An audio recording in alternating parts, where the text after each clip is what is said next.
Has anyone seen The Artist? Yeah, I just watched The Artist like a couple days ago, actually. Was it good? Did you like I liked it. I was really charmed by it. I'm not gonna lie. Okay. I mean, I'm a big silent film guy, and so It's silent? Oh god. yeah, that's the whole that's thing. like the It's whole point of it. It's like a throwback to silent film, and I mean, if you're not super into silent film, then I could see you rolling your eyes at it. But I'm a big fan. I found it really charming, and there's some like really cool sequences. And I really loved the romance, and there was a fun little like dance sequence, and yeah, I'm pro Artist. You really like dance sequences too. I do. That's a big thing for you, Caleb. Right. I think it's because I can't dance, and so like it's like something I aspire to see. Am I Aren't you allowed to bald, say man? my favorite black and white is Don's Plum? Don's Plum. Have you guys not heard of Don's? Okay, I'm gonna save it for the pod. Never mind. Okay. Don's Plum. It's not my favorite. It's the Pussy Posse movie. Yeah, okay. Best supporting Kevin Connolly. Great. So, hello and welcome to the I'm Thinking of Watching Things podcast episode, whatever the hell it is now.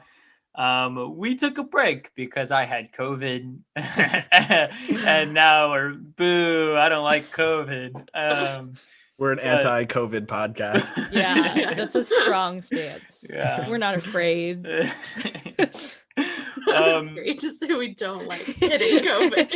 Hot take. Pandemic bad. Although this podcast would probably not exist without COVID, so catch 22. So wait a second. Let me rethink my. It was your COVID stance. we're pro COVID. It's a complex issue with lots of. We're fluctuating. Both sides. Yeah.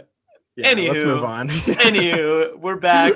We're back and better than ever, baby. With at least my most anticipated movie of the year, whether or not that anticipation was worth it, we'll discuss. But the film Mank, a new Netflix movie from David Fincher, one of the foremost filmmakers of our era, about the making of, or at least the writing of Citizen Kane. But is it really? And again, we'll discuss it. But before we hop in, we're going to do some introductions, and we're going to talk about our favorite purposeful black and white film, one that wasn't because that was the only means of making a movie, but for artistic reasons, maybe in recent years. Alicia, what is yours? So I could be basic and say Frances Ha, but I think just to like make things interesting, because there's so many good ones that I love, I'm gonna go with Guy Madden's Dracula: Pages from a Virgin's Diary, which is like he made an adaptation of Dracula in black and white that looks like it's from a long time ago, and it uses the what is it, Royal Winnipeg Ballet to like dance out the story, and it's just really cool and inventive and well done, and like grapples with the subtext of the Dracula story in a fun way. And I love the Dracula everything, and I just like Dracula adaptations, and I took a class on it at school, which is what had me watch this. But I'm really glad that it did, because it's like gorgeous, and yeah, it deals with themes of like xenophobia in a very interesting way. Arjun? Yeah, my name is Arjun. I was kind of surprised going through this at how many good black and white movies there were in the past, 20, 30 years, especially like ones that didn't have to be. I was caught by Parasite and Mad Max, both releasing black and white versions that I've only seen 10 minutes of the Mad Max one, and I haven't seen any of the Parasite ones, but pretty fascinating choice if maybe it seems a little bit unnecessary to me. I don't know.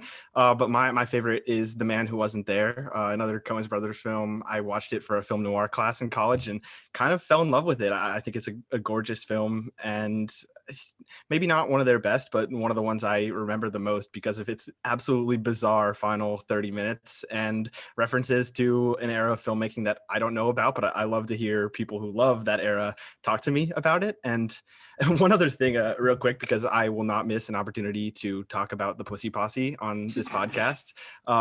Leonardo DiCaprio and other child actors, including Kevin Connolly and Tobey Maguire's posse of nightclub-loving teenagers and child actors in the 90s that made a black and white film about Tobey Maguire and Leonardo DiCaprio basically just being misogynistic and racist and sitting around pretty much improving a lot of very offensive stuff to the point where they had to sue to try to get the film released and or stopped from being released, and it actually never was released in the United States. But if you go to freedonsplum.com, you can email one of the producers and he'll send you a copy of it, which I did earlier this year, and I would highly recommend it because man, oh man, is it a fascinating piece of 90s culture that I think needs to be experienced to fully understand Leonardo DiCaprio and Tobey Maguire as people. And I highly recommend it, even though it is not by any means a good movie.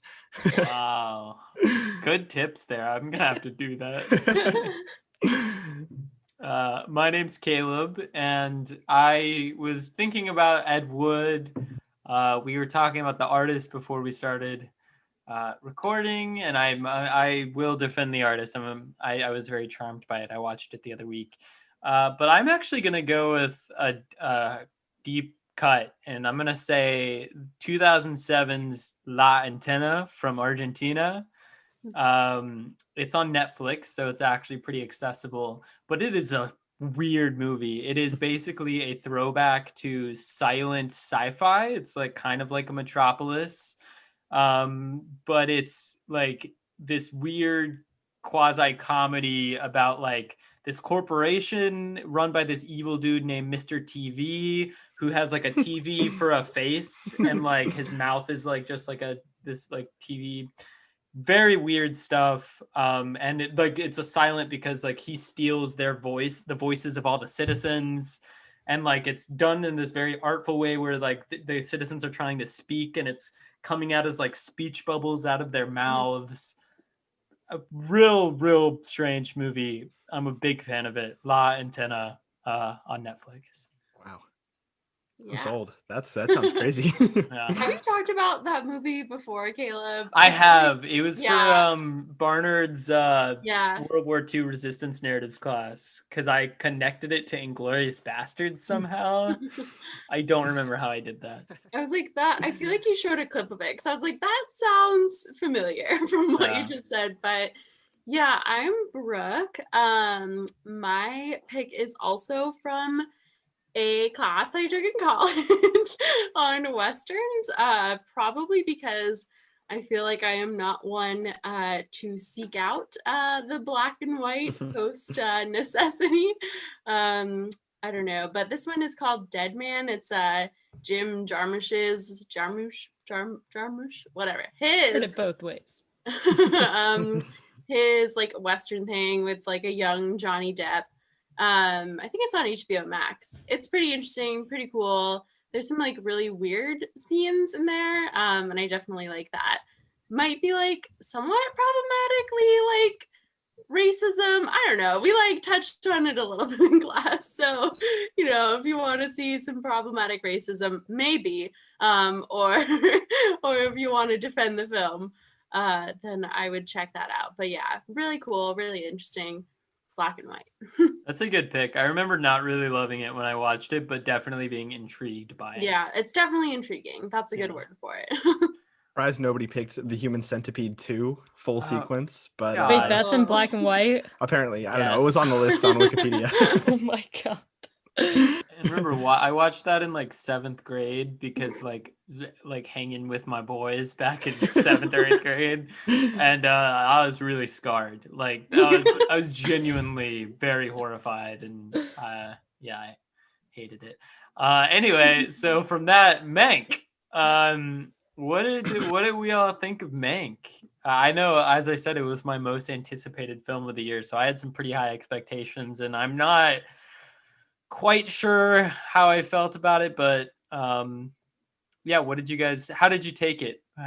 Where were you? Were you watching it at home? I guess you had to have been. No, Arjun. I Arjun, didn't, actually, yeah. yeah. You go first and Yeah, tell me. I saw it a couple weeks ago because my local drive-in theater was showing it. Shout out to supporting cinemas and not letting the theatrical experience die. I really liked it at the time, and feel like maybe as the time has gone by, I've thought a little bit less of it. I meant to revisit it, and honestly, just because there are so many other things on my list to watch right now, catching up with the massive amounts of new releases that have sort of started coming out over the past couple weeks, I never got a chance to catch up with it, mostly because I feel like it's already sort of starting to fade from my brain a little bit. And that's not maybe a little bit fair to it, because I watched Citizen Kane right before it and was just so blown away revisiting that when somebody trying to mock it and rework some of the ideas from Citizen Kane, I think it kind of overshadowed it a little bit for me. And the great experience that I had watching it on the big screen, and maybe the first new movie I've seen on the big screen since Tenet, when I saw that at the drive-in a couple months ago, sort of isn't sticking in my mind the way I thought it would. And I'm sort of trying to work through why exactly, but first impression was good and less so over the weeks coming. I'm almost the opposite of you, where I was not impressed with it when I watched it, but it sat better with me. But I also watched it in the throes of COVID-19, like buzzing off some NyQuil and on my laptop, because I wasn't allowed to go and like watch it on our TV because I was isolating in my room. And so the like experience I had was not ideal. And so I started rewatching it today to prepare. I watched through about half before we started recording, and it worked a lot better on our big TV, and also worked a lot better having known most of the characters and knowing where they're going, and really being able to keep up with that, like watching it with subtitles and keeping up with that like fast pitch dialogue. It's sitting better with me now, but I still am not quite sure what it's about. Like, I don't think it's really about Mank. He doesn't really have a huge character arc. It's not about the battle between, like, is it Orson Welles? Is it Mankiewicz? Who did the most? It's not really about that. It's not really about politics in California, but it is. It didn't really coalesce into anything that I was able to take out from it, other than like the fun spending time with this like really wisecracking guy. That's kind of the most I got out of it. Yeah, I in terms of enjoyment, I semi enjoyed it. In terms of getting something intellectual out of it, I semi did that. Like, I think it's hard when there are certain movies that while I watch them, I'm like, this is fine. And then later, once I think about it and read up on it, like I start to realize, it's a masterpiece or something. Or at least it has a lot of depth and stuff to talk about. And in this case, I feel like that's happening. But at the same time, there was nothing in the film that super urgently made me want to think more deeply about it. It didn't excite me in that way where, if I'm watching something like Under the Silver Lake and I'm like, I'm enjoying this sometimes, and other times I kind of want to shoot myself in the head and like, I think that there's a lot more here to think about, and afterwards I'm going to do that. But in this, I didn't feel a lot of urgency to do that. I do think that like the performances are great. I think Oldman can easily be too much Oldman, but I was surprised that he didn't annoy me here. I thought he was great. And obviously Amanda Seyfried is like kind of magical. She's awesome. And I was surprised, like oftentimes I see Lily Collins in things where she is annoying. Maybe she just plays a lot of annoying characters. Maybe I just binge watched Emily in Paris in like 2 days and have a lot of feelings about it. But she was like more than tolerable in this. And his wife, than tolerable. yeah, I mean that's what I can say about Lily Collins. And the cinematography was gorgeous. And there were some parts of dialogue that were like masterful. Anything in the Hearst Castle, like the dialogue just crackles and it's like amazing. And then other times I just kind of tuned out.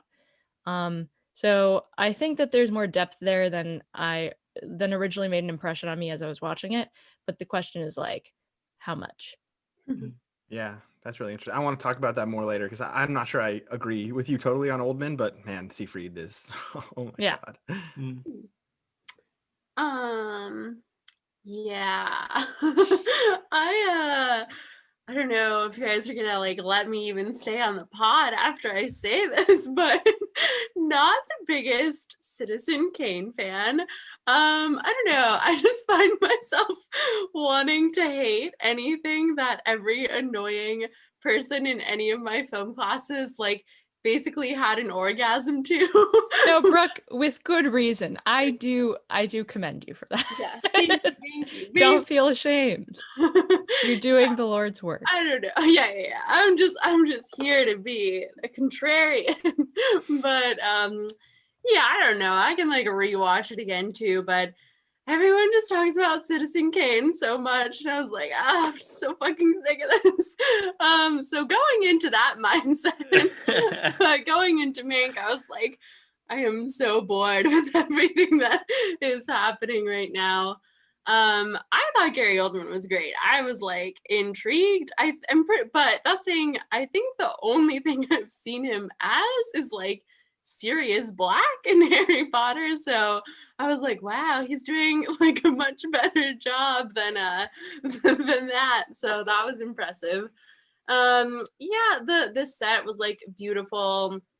Everything was really intriguing, but there were just so many times when I think I'm like a Fincher fan, and I'm a fan of the like witty, snappy dialogue. But for some reason, for this movie, I just was like, I found myself like drifting away when it was happening, and then literally being like, no, and then like having to rewind and then like re go back. Like I thought the ending scene, like the last like 20 minutes or whatever, I had to rewatch because I drifted away the first time, and I was like, let me come back to it. So yeah, definitely not my favorite. Like Arjun kind of said, I feel like some of his other films have like stuck with me, or at least like from time and again, I'll be like, ooh, I just like want to rewatch that. I just like crave watching them. And I don't know if I'll do that for this one, but yeah, I don't know. No, I think that's really fair. The whole like, it sounds like we all kind of drifted away from it at times, and I think that for me at least, it came down to that the film that never breathes. It doesn't ever take a pause and just like let you sit with anything. It's just like real quick, snappy everything, which is in some scenes is super engaging and is like you're really engaged because you want to hear every little quip, because one quip will build on another, which will build on another, which will call back to the first one. And it's brilliant in ways, but then in other ways it's exhausting, especially for 2 hours and 15 minutes. Yeah. I don't want to rewind too much, but do we want to talk about Citizen Kane real quick, or is that not Okay, something we yeah, want to no, dive you're right. into We here? can't just let Brooke get away with that. Like as much as I'm hyped for you, Brooke, that you're bringing these opinions because it's good pod, fodder. I'm objectively wrong. You're objectively wrong. Well, I will say, like, in terms of rewatching it, and I think this is such a stupid thing to say, so like I'm sorry, but I have to put it out there. Like, in a post-Trump world, like it really adds a lot to Citizen Kane as like this dying old man who's like completely going senile on his golf course in Florida while he tries to claim that people have like frauded him at the polls has a little bit more resonance in 2020 than I think like whenever the first time I watched Citizen Kane was. But one of Trump's favorite movies. I forgot about that. Yeah, he said it was one of his favorites, and that the main flaw was that like he shouldn't have married the girl. Like that was the whole thing. Something super, trivial and ridiculous like that. Yep. Yeah, but I just can't. I'm sorry, Brooke. I can't agree with you. Like I feel like in my mind, Citizen Kane is great, and when I don't watch it for a while, I'm like, oh my god, Citizen Kane can't be like the best movie ever, right? And then as I did recently, when I rewatch it, it's just stuns the shit out of me. Like the fact that, I mean, it feels like it's a movie made in like the late 1950s or something like that, and it just blows my mind, the depth of every shot. And Orson Welles in that main performance, which I know people don't always love, but the way he goes from this handsome man to this decrepit old man by the end of it, which frankly, I, not having loved Gary Oldman's performance too much, and the way that it's sort of mocking that a little bit, like, is the makeup work in Citizen Kane better than the Mank makeup work? Maybe. I think the makeup work in Citizen Kane is pretty good. It's so good. Yeah. I love Citizen Kane. I can't get it out of my head. And like, that's part of the reason maybe why Mank hasn't sat with me, is because like I've been thinking about Citizen Kane so much over the past 3 weeks. Is Gary Oldman doing a Bane voice in this? That's the only thing I could get in my head. Where he's like, "Oh yes." Oh my god, yeah. Orson It's like, but at the Welles. same time, the Bane voice is like, I feel like 50s Hollywood transatlantic accent. Like somehow, yeah. It's like also kind of There Will Be Blood. That to me is almost Bane like. The first time I watched Citizen Kane for school, because I hadn't eaten my film vegetables yet. I was young. And I was bored. I was very bored. I will say it.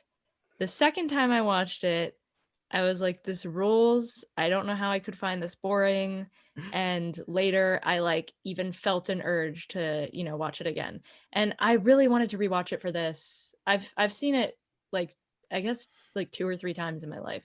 But I wanted to rewatch. I only got like halfway because I overestimated time. But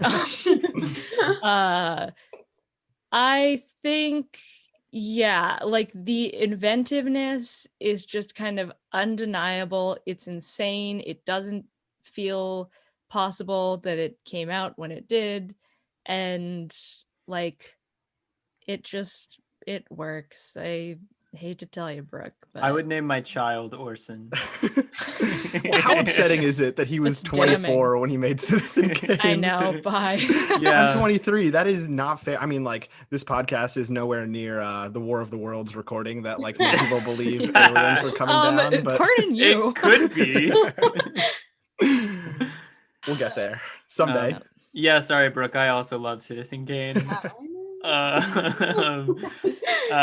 think the main thing for me is that it's so entertaining. Like what you're talking about, cinematic vegetables, like I definitely feel that with a lot of classics, and like Vertigo, for instance, is that for me.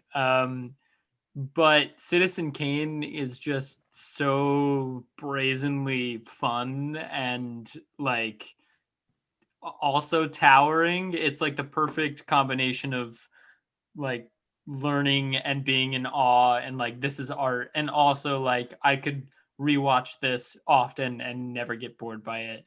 And so I'm sorry, Brooke, that we're ganging up on you, but you No, deserve it. fine. It's like Well- literally a requirement to be like a film person. So that's why I'm divorcing myself from this world. I don't know. I only watched it the one time. Well, I think I watched it a couple times because we had to like write a paper on it. And what did I like from it? I liked what is the opening shot, like it looks like a haunted mansion. Yeah, it's Xanadu. Yeah. Okay, I like that So part. good. And then that part was really cool. That's nice. And then she's just like playing puzzles. He's just being an asshole, and I don't know. I just And the most incredibly designed sets that like are towering around him, and he's so Yeah. small in the frame, and it's so much opulence, and it's so empty, and For It's- me, I feel like, yeah, it's the blend of like familiar kind of film language of the time with the like stark, like German impressionism that like it makes it so not just like nice to look at, but exciting genuinely.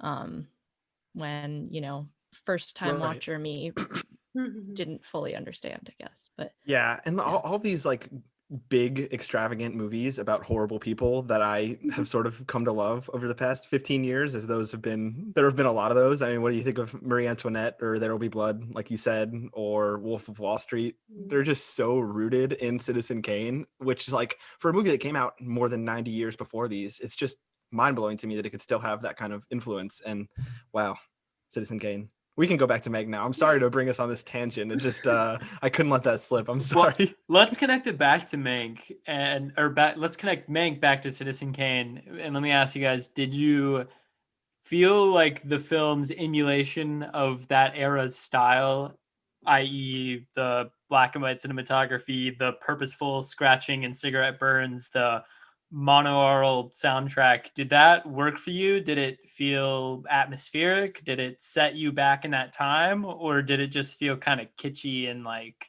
cute? It made me bored in a very similar fashion to all of those films. The cinematography made you bored? Like I don't know what it is, guys. I don't know. Well, I mean, I think the cinematography kind of did make me bored. I thought it was kind Wow. of bland. I mean, maybe that was seeing like the stunning light like cascading through the sets of Orson Welles' Citizen Kane before that, to just see like what I thought was just kind of like dry black and white, mostly unnecessary cinematography. I mean, thinking the whole time, like, is there any reason for this to be black and white besides the fact that Citizen Kane was black and white? And I couldn't come up with one, and I I couldn't come up with a disagree. reason why that film benefited or looked better having been in black and white, despite capturing, I think, the era pretty well. But I don't know. I did not love the way the movie looked. I feel like the characters would feel ridiculous if it was in color, to me at least. Like it would just feel silly. But for whatever reason, when it's in black and white, it's like, oh yeah, these are old movie people, and that makes sense to me. But I did think that the cinematography was probably the best part of it for me. I was constantly in awe of like how good every frame looked, and the lighting in particular felt perfect, especially on my watch on the telly rather than my laptop, because my laptop was not capturing the blacks well at all. Like it was definitely getting in the grain. It was getting really grainy. But on our TV, which is HDR, so we got that high dynamic range, and it was like such a world of difference in how I experienced the cinematography of the film, and it was the most engaging part for me. But I will say that like the fake cigarette burns is like I'll take it or leave it. It's not really meaningful to me. Or like the soundtrack was interesting because I couldn't really tell while watching it on the TV, but with headphones on, it does make a world of difference, and it definitely feels like an old time sounding movie to me. It's so funny. I've heard people say that like, the score does sound like old timey, but at the same time you can tell it's uh Trent Reznor and Atticus Ross. But Right.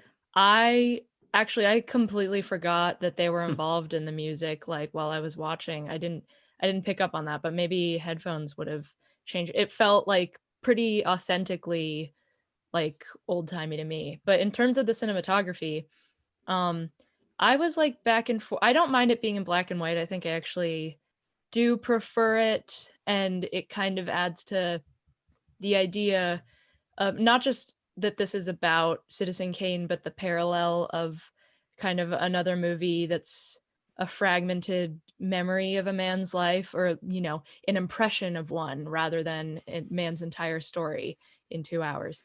But it sometimes I really liked the styling of that. Like you could tell sometimes they made things look like it was on a soundstage, and maybe it was like they kind of drew attention to the artifice of the filmmaking, which is cool. And some scenes the black and white worked really well, and in others, to me, it was more like kind of a wash of gray. Like there wasn't enough noir-y contrast there. Like there wasn't enough drama. Um, but what else was I gonna say? Yeah, in terms of like the cigarette burns and stuff, it's I don't know, it's a gimmick. Like the first time you see it, you're like, haha. And then it just kind of keeps happening. And you're like, all right. Yeah. It feels like a weird thing for a perfectionist like David Fincher to allow. Like he there was that story that went around before Mank came out where he's hanging out with Steven Soderbergh, Right. and like Soderbergh is watching Fincher edit one of his movies, and Fincher takes a laser pointer and points it to like the tiniest corner of the screen and was like, "This is a half a stop too dark. We need to turn up the brightness here." And it's like that. Soderbergh is like, I would go insane looking at the world that way. And I absolutely would too. I can't imagine that level of perfectionism. But it feels weird that like Fincher in his like perfectionist way was like, yes, we need the cigarette burn here on this frame actually. And we need, like he definitely did that. Like those were definitely purposefully placed because that's just the kind of freak he is. But I don't know. It feels weird to me. It's like it doesn't compute. I almost would have rathered also, like, this might not even be a like this would have been better for the movie type of thing. It might have just been like, I think it would have been fun to see it this way sort of thing. But I almost would have preferred him go harder, go all the way into the old-timey look, because it still has the like sleek, sharp Fincher edge to everything. It's in black and white, but like, you know, wouldn't it be cool if he like smeared some Vaseline on the lens when Marion Davies is like talking or something, like lean into the glamour and again like the artifice of it, like Shoot it add on some film. more shoot it on That would have film. been, yeah. Well, Yeah. that's the thing Yeah. for me, like responding to what Caleb said earlier about liking it more on the TV than on your laptop. Like I almost think I would have had the opposite impression. Like seeing it blown up on the big screen was so bizarre to me because with the exception of Roma, maybe, which I thought was gorgeous, I don't think many Netflix movies really feel like they're meant to be displayed the way movies typically are. And when you're doing a digitally shot black and white like this, it feels so forced and so in the same way Netflix, I mean,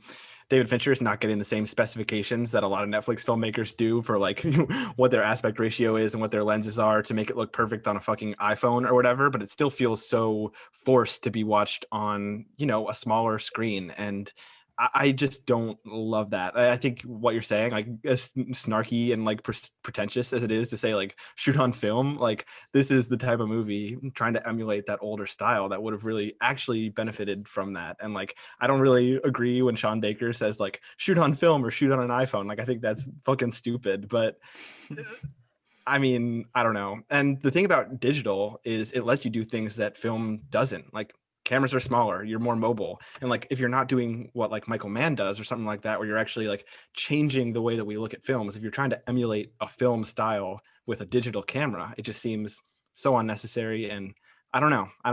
Don't want to hate on Fincher too much. Well, Fincher couldn't do his 100 takes with film either. True. Yeah.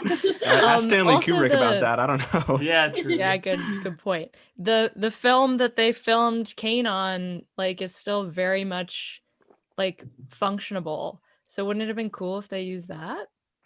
I don't know. Yeah. I'm not like a stickler who really would pull for that, but just an idea. Speaking about him being a perfectionist, also, do we want to talk about how the Pauline Kael essay, which this seems to be mostly adapted on, was pretty much proven completely untrue like 2 years later?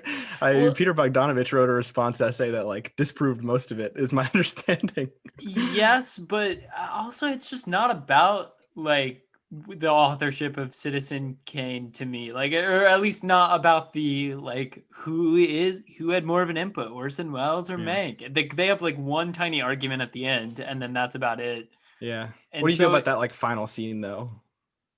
Of Gary Oldman being like, whatever the quote was, it's so long I can't even totally remember what it was, but like the last image we get is him like standing outside of his house, like the speech was given without the presence of Orson Welles, just like the writing of Citizen Kane. It's pretty funny. It's pretty good. I thought actually the tone of that was very weird and sudden. The very like right after that, the ending was weird. But yeah, I was like, is this about alcoholism? Like that, it took a dive to the like he was 55 or whatever is like how it ends, and I was like, oh, I wasn't getting those vibes Because it throughout. romanticizes his alcoholism. That's what I was gonna say. Like, if it's a film about how alcoholism is bad, boy, does it make alcoholism look really fun. It's like his genius at the end comes from because he's able to drink while he's writing Kane. It's just one of those things. Like, this film doesn't really feel like it's about anything to me. It's just like is an interesting look into the writing of Citizen Kane and like the connections that Mank had with everyone in Hollywood at the time, but it just I didn't get anything out of it other than the ability to say Mank, which is always a good time. I think that I maybe got the most out of Ben Kingsley's son. Sorry, what's his first name again? Time to hit the Google. Can we get like the Jeopardy music in here? We need a producer. Yeah, we really do. Let's see. Ben Kingsley's son. Which one did he play? Thalberg, Ferdinand Kingsley. Irving Thalberg. I like his every line that he said was I don't feel like I'll be able to articulate this well, but like I mean I was just drawn in every single time he could go on. Like I mean those weren't short bits of dialogue either. They were like very calm, like kind of diatribes, like, and they were delivered so amazingly, and like the character is just really interesting and how he's not, you know, kind of a typical villain or a like just, you know, the big bad Hollywood exec who just kind of cartoonishly prioritizes money or something over all else. He was almost like medical in the way that he talked about the business, and he was just kind of like, you know, this is how I do things, this is how things need to get done, and you do things your way, clearly. I thought his character was like very different from other similar characters or archetypes we see in these like fast-paced, snappy, jazzy things about old Hollywood. And I appreciated that. We probably should move on to our Fincher Oscars, but were there any final thoughts? I did want to say that there were great moments, especially rewatching it, where like the editing lines up perfectly with a line of dialogue. And the one that comes to mind is when Mank is sitting in his bed and at the same time, like his producer comes in to talk to him about how they're gonna fail and they're sneaking in the alcohol at the same time. And the Mank and the producer are having this real quick back and forth conversation. And meanwhile, they're opening the crate of alcohol and they open it and Mank says, "Let there be light." And he's talking in the conversation and that makes sense in the conversation he's having, but he's also clearly referencing the alcohol that they just opened. And like, there are some really great editing moments like that where lines take on new meaning because of the images that they choose to put it against. But any other final thoughts that you guys had before we move on to our Fincher Oscar Awards show? I don't know why they didn't just have the guy who plays Paul Kinsey in Mad Men play Orson Welles. But I guess this guy did all right. Yeah, He was good. He was like good at mimicking. Like he looked like and sounded like Orson Welles, but I don't think it was much more than that. Have you all Which I seen The like- Souvenir? Yeah. No. He is great in The Souvenir. Like, he was my favorite performance of last year, I think. Is he the main guy? Yeah. Huh. Like the asshole Oh. guy? Yeah, the abusive boyfriend, and he's incredible in that film. Huh. But in this, he's just kind of doing a Yeah. He's just kinda off-brand there. Orson Welles. Yeah. His like voice on, is like the great. Vegas Strip, you'd find him like doing that impersonation. When he says, "Mank, it's Orson Welles." Yeah, Time we talk." exactly. I did get kind of chills when the voice happens because Yeah. you know his voice is so iconic and he does a decent job. Yeah. I would just say as a final thought, I'm glad we got to talk about this because I've talked myself into thinking I don't like this movie that much. But Lily Collins and Amanda Seyfried were awesome. And Yeah. man, Amanda Seyfried is, I see people calling this her best performance, and I think First Reformed still kind of takes the cake for that for me. But I think she's going to do some awesome things, and I think people really liked her in this. So I think it's going to help her career a lot, and that makes me happy. But And yeah. it's funny because I feel like she's always been this good, and it feels like, I don't know, people should have recognized it earlier in Yeah. her career. She's been around for a while now. Mean And Girls was what, like 18 years ago now Les or something like Mis, that. she's Yeah. good in Les Mis. she's amazing. Jennifer's Body, yeah. Twin Peaks: Ooh. The Return. Yeah, she's Mhm. great in that. Yeah, did you ever see that post on Paul Schrader's Facebook where he asked her on the set of First Reformed, like, what exactly is your character in Twin Peaks: The Return? And she was like, I have no idea. Bless Yeah. David Lynch. We need to do a Lynch episode. Yeah. Oh, we also really do. Schrader was not a Mank fan, right?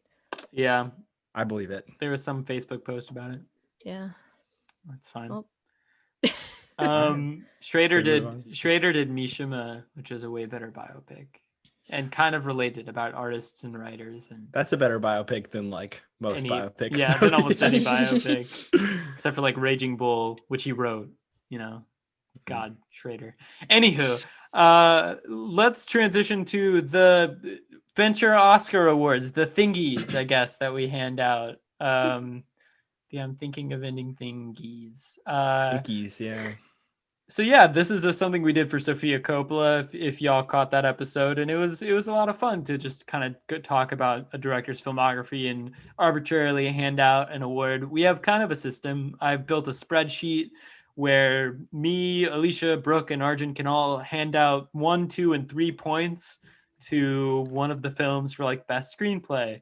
And so you can hand out 3 points to Zodiac or whatever if you love Zodiac, or if you're Satan like Brooke and you don't like Zodiac, then you can hand them no points. And so yeah, it's a fun little game, and we're gonna play it. So I guess we'll start out with best supporting actor. Yeah, bring Jason Schwartzman to the stage to announce our winner. Can he win this too? I know he's not acted in a Fincher film, but he deserves it. that'd be cool. Yeah. Who do you got, Arjun? Yeah, I gotta best go first. supporting actor? You've already started inputting it. Can I get like 2 seconds to think about this? But See, I wanted someone to start talking while the rest well, of us okay. looked Can at the we spreadsheet. decide right now? Is Brad Pitt going in this category, or is he Okay, going yeah, in another sure. category? Because I think that kind of makes my decision for me. I haven't seen Fight Club does in not a affect long mine. while. Is he a supporting actor or is he a lead? In my mind, they're both equal leads. Yeah. I haven't seen it in a while, but I guess like I think I'm fine putting supporting- him in lead if nobody else feels strongly about Brad Pitt. But I would know just what? like to say I do not like Fight Club that much as a movie. I think, Ooh. and maybe it's Whoa. because I went into it knowing the twist. I don't want to get into it too much, but Oh, that I think changes it for sure. Brad Pitt is so phenomenal in that movie. Brad Pitt in the 90s in general, just watched 12 Monkeys. He was great in that too. And I just think he steals that movie for me. And I would like to vote him in this category. But if that's not how it's going to go, I'm totally fine with that. I'm Wait, do making we it do happen. Okay. We're I'm fine with that. Yeah, I'm Ready, putting. I'm Do we do- putting Brad Pitt in the supporting actor category. We do 3, 2, and 1 for all the categories. Yeah, or we Okay. can change it too. It doesn't No, I was matter. just checking.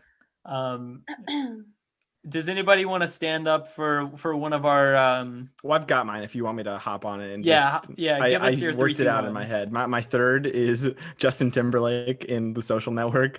Hot take, but I mean, Justin Ooh. Timberlake was in so many of the great movies of the 2010s. He was in Inside Llewyn Davis. He was in Pop Star, Never Stop, Never Stopping, one of the greatest films of all time. And he was in this movie, The Social Network, which was my favorite movie of the 2010s and was a scene stealer for me. I know we'll probably get some love for Andrew Garfield here, but there's just that quote that he has about how we're going to live on the internet someday lives in my mind rent free 24/7. So Justin Timberlake in The Social Network. My second is Robert Downey Jr. in Zodiac, which I'm sure we'll have time to talk about Zodiac later. I won't harp on that too much. And my number one is Brad Pitt in Fight Club. One of my favorite Brad Pitt performances. And yeah, enough said. I'm sure we're gonna talk about that a little bit. I'm with you on Robert Downey Jr. and Zodiac as my number 2. I think he's great in it. Even though he peed on jars on set or whatever that story is. I'm actually gonna give my third place to Andrew Garfield though. in The Social Network, and actually Justin Timberlake would probably be the other choice for me. But that for me, rewatching it recently, the emotion of like having your best friend betray you. Not that a best friend has betrayed me in my life. But that somehow just hit so hard to me, and it was like that's heartbreaking. Like that is like a breakup in a sense, and like the money isn't even a part of it. Like it is a part of it because that's how he screws him over, but you can tell what really hurts is that he lost like his close friend, and that his close friend would do something like that. But yeah, that's my choice. Brooke, who are you looking at for this award? Well, out of this category, I've only seen Fight Club, The Social Network, and 25 minutes of Zodiac before I turned it off because I hated it so much. Even though, I love serial killers, all four serial killer Hot take. and serial killers in general. I'm like, yeah. Pro serial killer, Brooke. Yeah. Like Pro serial questionable killer, on COVID. anti-COVID. Yeah. Questionable on Who knows? COVID. We Right. don't know. Let's see. So yeah, 3 points to Fight Club, Brad Pitt in Fight Club.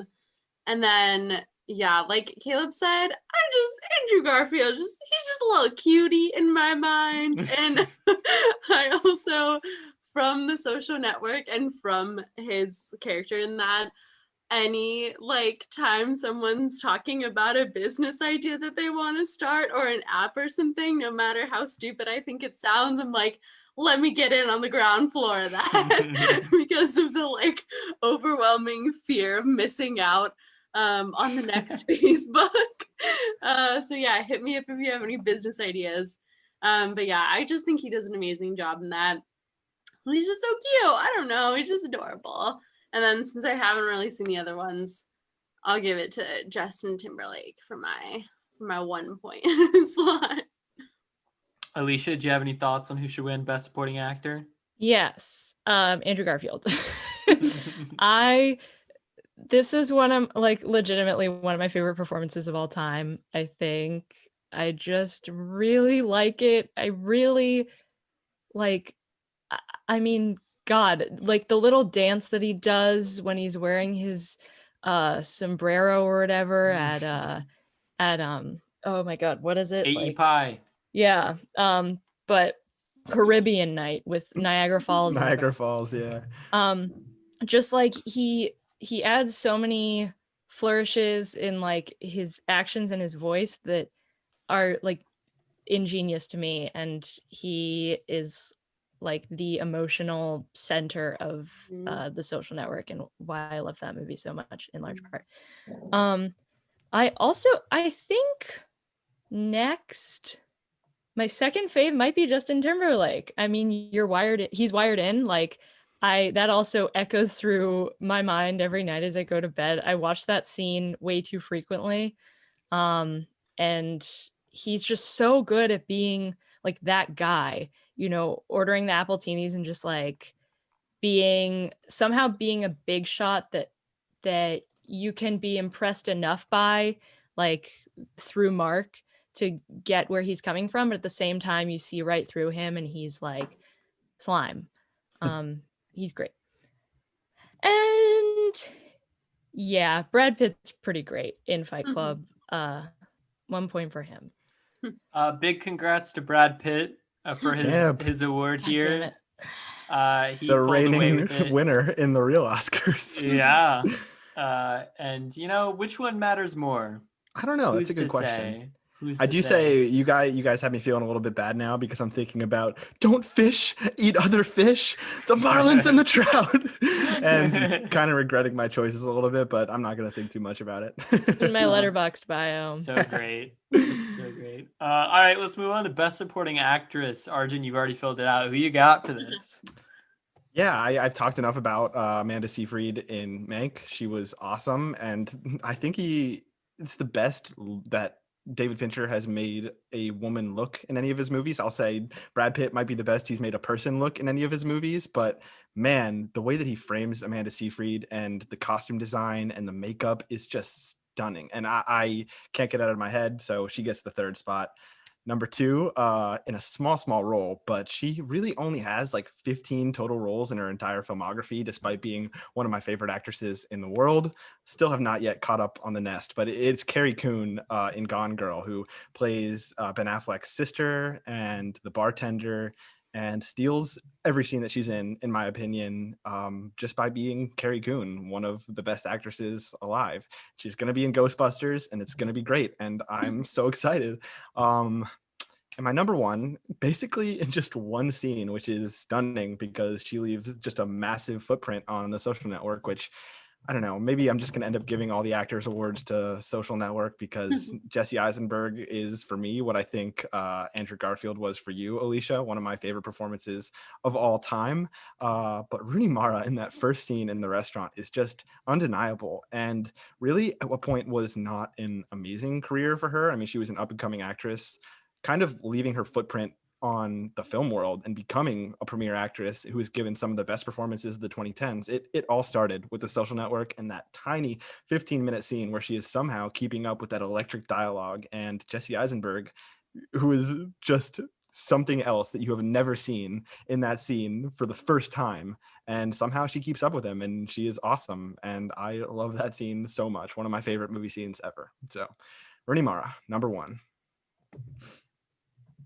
I'll agree with that. Rooney Mara is my number two. However, I'm going to go Amanda Seyfried as my first, just because I think that her character is such a great answer to Susan in Citizen Kane, right? Is it Susan? Oh yeah, Alexander. Susan, you're right. Yeah. And her as the obviously there was some inspiration to have an actress be the Kane wife, but she plays the real life Marion Davies with such intelligence and heart, and she is the woman in a man's world whenever she's in those scenes in the mansion, and you can tell she's fighting against it, but also she knows that that's futile, so she'll excuse herself, and but then she finds she's simpatico with Mank, and that frees her up to be more of herself when they take that great walk. That's one of my favorite scenes when they take the walk on the grounds. And I love her line where she says, I'm gonna forget the line as soon as I say that. I love her line. You'll never make a monkey out of Herman Mank, or not. William Randolph Hearst. I'm botching the line. Whatever. That line was great, and it's a great trailer line. It's a great line in the movie. So that's my top choice. And also Helena Bonham Carter does a good job. She's my last choice. Brooke or Alicia, y'all got any thoughts on? Take it away. Brooke's got K-Stew, number one here. I appreciate that. I'm putting all my cards on Kristen Stewart here because I just rewatched Panic Room.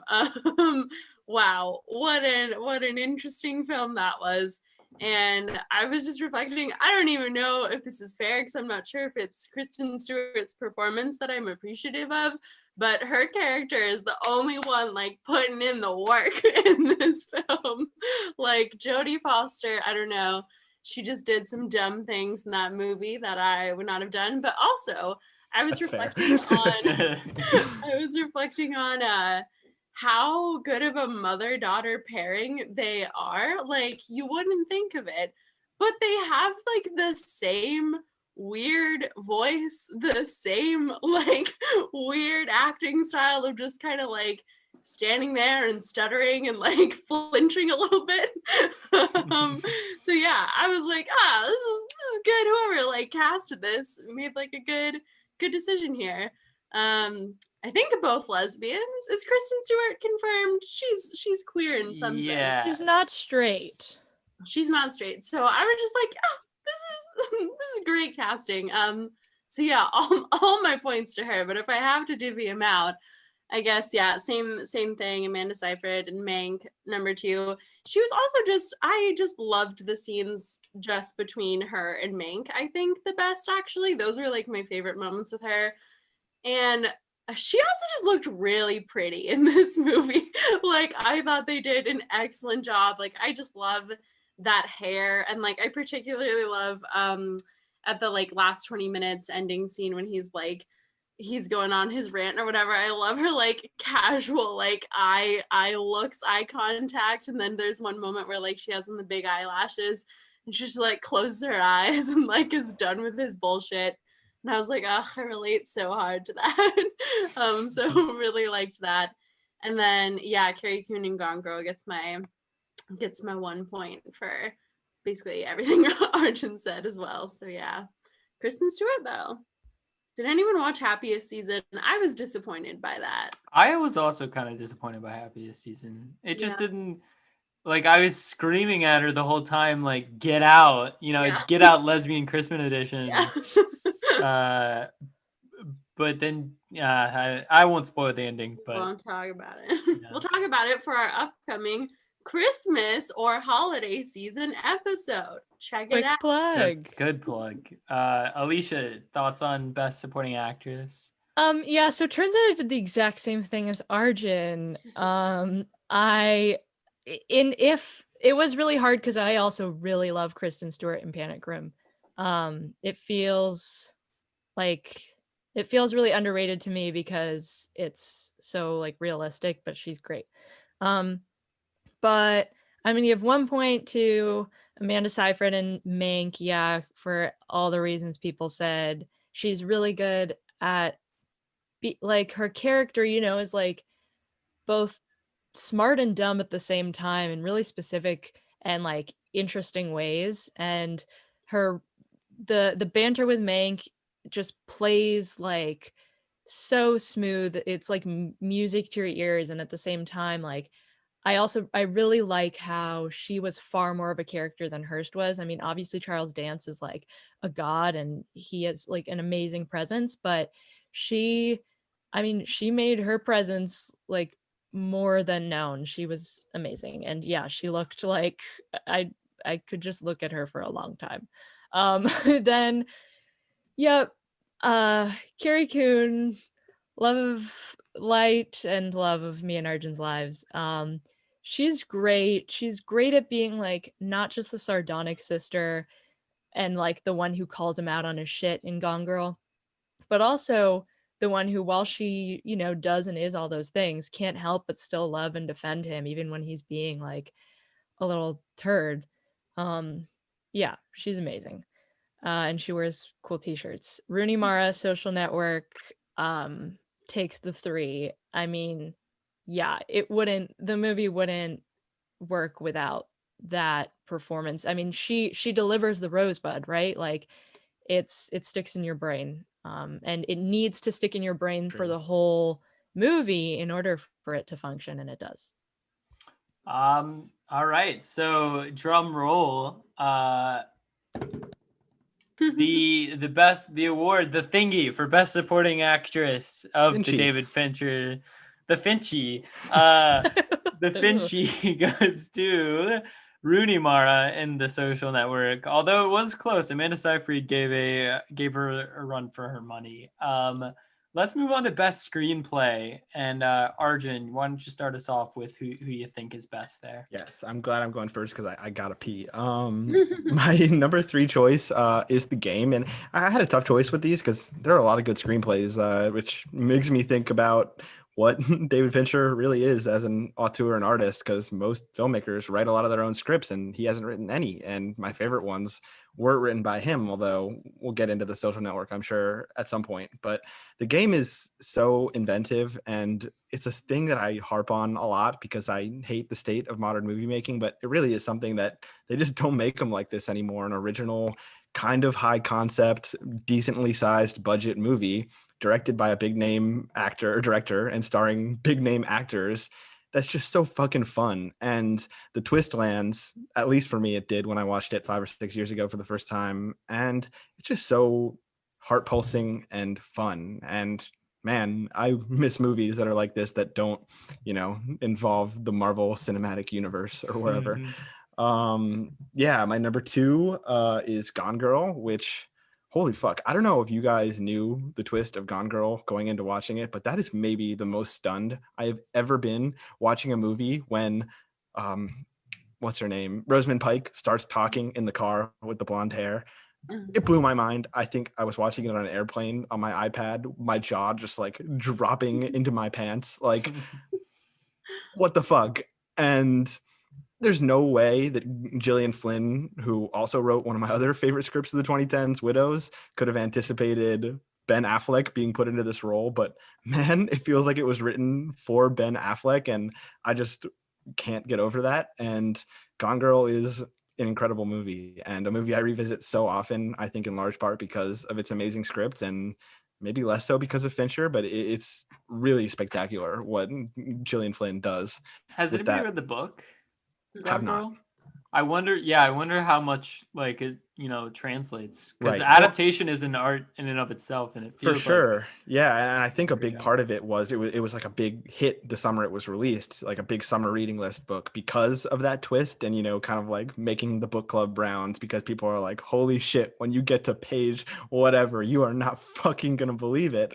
And man, like that's exactly the kind of thing that you get in movies where it's like, I don't know, like M. Night Shyamalan probably had that effect way back in the day, and Fight Club, frankly, probably had that effect way back in 1999. But you just really don't get that anymore. Maybe because of just the oversaturation of film Twitter, but I don't know. It's awesome. And watching that for the first time was really spectacular. And number one, Social Network. There's not much else you need to say about it. I think it was a marvelous collaboration between Aaron Sorkin, who I find oftentimes pretty tedious. You can go back and listen to our Trial of the Chicago 7 for more on that. And his collaboration with David Fincher, who pretty much just said parts of this aren't going to work. You got to fucking get rid of it. And I think it's awesome. Like Caleb was saying, he's such a precisionist who really wants things to be tight. And that's not what Aaron Sorkin is. And I think their marriage and what went from the screenplay onto the screen is spectacular. And it's my favorite movie, I think, in large part because of that screenplay and Jesse Eisenberg, who I'll get into. But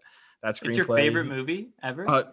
My favorite movie of the 2010s. Oh, no. Yeah. Oh, yeah. Well, at least it was when I made that list. We ought to we'll get do into like it. a best of the 2010s episode when we're bored in February. Yeah, for sure. Because even now, I made my list like back in January, and I'm thinking about it, and I'm like, do I like Gone Girl more than Social Network? But we'll get into it later this episode. Yeah, Social Network is an Sure. awesome script, and can't get over it. Go pee. Oh, good call. Yeah. I'll quickly just jump on the Social Network train for every reason that Arjun said. I think it takes the best parts of Sorkin and Fincher sanded out the worst parts of Sorkin, and it's a just crackerjack of a script. Zodiac is my number 2, and nobody else is giving it love, so I'm happy to give it love. I think it is not a sexy script. I don't think it is not one where you remember lines and you remember like, oh, that was really clever, that was really witty, that was, something like a Mank screenplay, which is in your face about how clever it is. But I think structurally it's so perfect at winding this mystery, and like, watching it that it is not going to be solved at the end of the movie, but somehow still keeps you so ingrained in it, at least for me. And I remember just being absolutely chilled at the ending. And I'll get to other parts of Zodiac later, but that's my number 2. And Gone Girl is my number 3 for every reason that we've talked about so far. Brooke? Yeah, same thing here. I'm going in here like just with vibes, no really thought or knowledge of any of these really any of these directors or screenwriters or anything, or the actors, just pure vibes. The Social Network is one where like film people also just like jag off to and just like start salivating when they talk about it. And it's one that I'm on board for. I'm like, yes, it's so good. So see, it's not just like me wanting to go against the grain here. So maybe I just truly do find Citizen Kane bad. But yeah, I just love the Social Network, and we'll talk about that probably for the Are we doing like a score, like 1, 2? Because We do for screenplay? Are we doing one for like music score? Yeah, there's a score Because section. I really like that for Social Network, just those like, Oh yeah. though that's amazing, which is part of the reason that I like it so much. But just in terms of, I I'm a big, I guess I am a big like Sorkin fan, and like Caleb was talking about, I'm one to love the like unraveling of a mystery kind of thing, and like Sorkin just always kind of like delivers it to you with like the kind of courtroom stuff, and I'm just a big fan of that. So yeah, number 1 for that. And then Gone Girl. This also makes me a terrible person. I am one to look up plots of movies and read them before I watch them. I just want to like be informed before I head in there. So I knew about Gone Girl going into it, but just such a good movie. I want to go back to it like time and again. And then number 3, what did I put? Oh, yeah, I'm a big Benjamin Button stan too. I don't know. I said I'm going in this with just vibes. Brad Pitt. I don't know. I watched it like maybe like 2 months ago, and I cried like throughout a good chunk of it. I don't know what I was going through mentally at the time, but ever since that watch, I'm like, yes, this is a masterpiece. Just such a cool concept, and I thought it was well done. And like Brad Pitt's just cute in it, and yeah, just made me cry. So I love it. Like old man Brad Pitt is cute in it. He is actually, all the Letterboxd reviews were like, I wasted like an hour and a half waiting for Brad Pitt to get hot, and I was like, excuse you. The whole storyline with Tilda, like he is still, it's looking good. But also when Kate Blanchett just says, oh my god, you're perfect, I feel like that sums up a lot of things in that movie. Anyway. Yeah, he's hot right out of the gate, shriveled up old man body and all. I'm like, yep. Alicia. Yeah, why don't we just talk about that for the rest of our time, actually? Okay. I'd be glad. Yeah. Oh, I'm the same as Arjun again, actually. Wow. The Social Network. Think I for mean, yourself. Like, yeah, I'm We so just sorry. have superior taste. I don't know what you're talking about. Yeah. That's it. Social Network. I feel like I don't really need to explain any further. It is perfect. Gone Girl. Also, I mean, the cool girl monologue alone. I know that it's like, I feel like it's almost associated with kind of a cringy, like older wave of feminism now, or like we stan like Amy Dunn, Queen, like, you know, but I mean it's still really good. And then I also am gonna go with The Game for my 1 point. It's like awesome. It's kind of a simple formula, but just like it puts the twists in unpredictable places, and like the twists themselves are like, you know, kind of that they're going to happen, but you don't know how or when, and like how many of them. And it just it like kind of works like clockwork. It's just a really cool movie. Yeah. Alrighty. Well, the Finchie for best screenplay goes to The Social Network. So that's another award. It's going to be the Marie Antoinette of this award show, probably, for The Social Network. Let's do production design, and let's go through this one and makeup and hair and those a little bit quicker, because we can just kind of zip through these. But Arjun, you've been going first. Are you ready for best production design? Yeah, sure. I mean, I'm not going to say much. I don't know too much about production design, but Social Network number 1, because they make John Hopkins look like stunning, and that little house that they got in California, I think is pretty cute, and I like it. And the scene at the club, I like to imagine, because there wasn't actually a club going on in the background, just like Justin Timberlake and Jesse Eisenberg screaming at each other in complete silence. Yeah, and number 2, The Game. I like The Tower. And number 3, Fight Club. It's nice, especially the terrorist house. True. That house. Oh, that might change. Oh, my and then opinion. they're like holding hands on the building and everything's collapsing. And then Yeah. it's also in The Leftovers, which is good. I like The Leftovers. I'm gonna go Zodiac as my top one again because nobody's giving love to Zodiac. And I'm thinking of The Basement particularly when he's like, "Ooh, nobody in California has a basement," and then he's like, "Yeah, come down to the basement with me." And you think Gyllenhaal's about to get axed. That scene is terrifying to me. It is like so chilling, and I love it. And that's my number 1. 7 is my number 2 because I can still picture a lot of those interiors.